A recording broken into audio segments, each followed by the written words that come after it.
25 करोड़ साल बाद सब मुल्क एक हो जाएंगे, एक महाद्वीप बन जाएंगे और फिर सब कुछ खत्म हो जाएगा।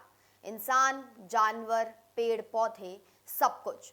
ये कोई बॉलीवुड के फिल्म का डायलॉग नहीं, बल्कि सचमुच के वैज्ञानिकों की चेतावनी है। धरती के सभी महाद्वीप अभी धीरे धीरे अलग चल रहे हैं, लेकिन 250 मिलियन साल में ये सब एक जगह आकर मिल जाएंगे और एक विशाल महाद्वीप बनेंगे, जिसे वैज्ञानिक पेंजिया अल्टीमा कहते हैं। 300 मिलियन साल पहले भी एक पेंजिया महाद्वीप था, जो बाद में टूट गया। अब उसका दूसरा संस्करण बनने वाला है, लेकिन ये नया महाद्वीप धरती के लिए मौत का फरमान साबित हो सकता है। ब्रिस्टल विश्वविद्यालय के वैज्ञानिकों ने सुपर कंप्यूटर से सिमुलेशन किया और जो नतीजे निकले वो डरावने हैं। पेंजिया अल्टीमा 3 कारणों से बेहद गर्म बनेगा। पहला, बहुत बड़े लैंडमास के कारण उसका इंटीरियर समुद्र से दूर रहेगा। दूसरा, सूरज 2.5% और अधिक तेज रोशनी देगा। तीसरा, ज्वालामुखी गतिविधि से कार्बन डाइऑक्साइड का स्तर 2 गुना हो जाएगा।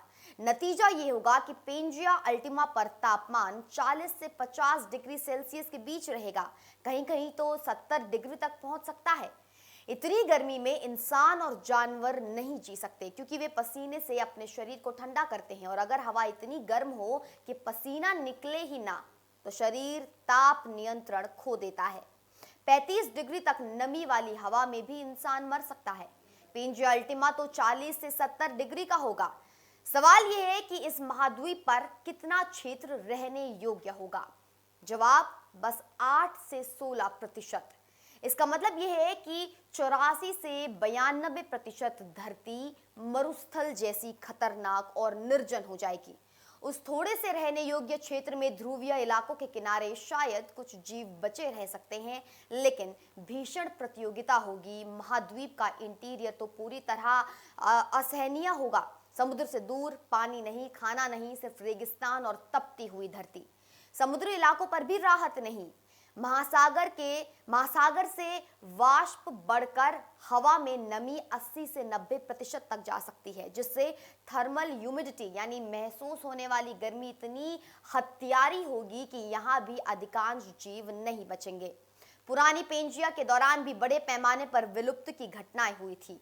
अब फिर से वही होगा, लेकिन इस बार ये डायनासोर के बाद सबसे बड़ी विलुप्ति होगी। शायद कुछ बेहद विशेष जानवर जो रात को ही सक्रिय हों या गुफाओं में आते हों, वे बच सकते हैं। मनुष्य के लिए शायद बस टेक्नोलॉजी और कृत्रिम अंडरग्राउंड सिटीज ही बचाव हो सकती है। और हाँ, ये सब 250 मिलियन साल बाद की कहानी है, इसलिए फिलहाल घबराने की कोई बात नहीं। लेकिन सवाल ये है कि अगर आज हम धरती को आगे और गर्म कर देंगे, तो क्या ये प्रक्रिया और तेज नहीं हो जाएगी? आपको क्या लगता है? क्या टिप्पणियां हैं, क्या प्रतिक्रिया है? मुझे कमेंट सेक्शन में जरूर बताएं। मैं निकिता रावत फिर मिलती हूँ कुछ ऐसे ही वीडियोस के साथ। तब तक आप देखते रहिए सिर्फ और सिर्फ इंडिया न्यूज। धन्यवाद।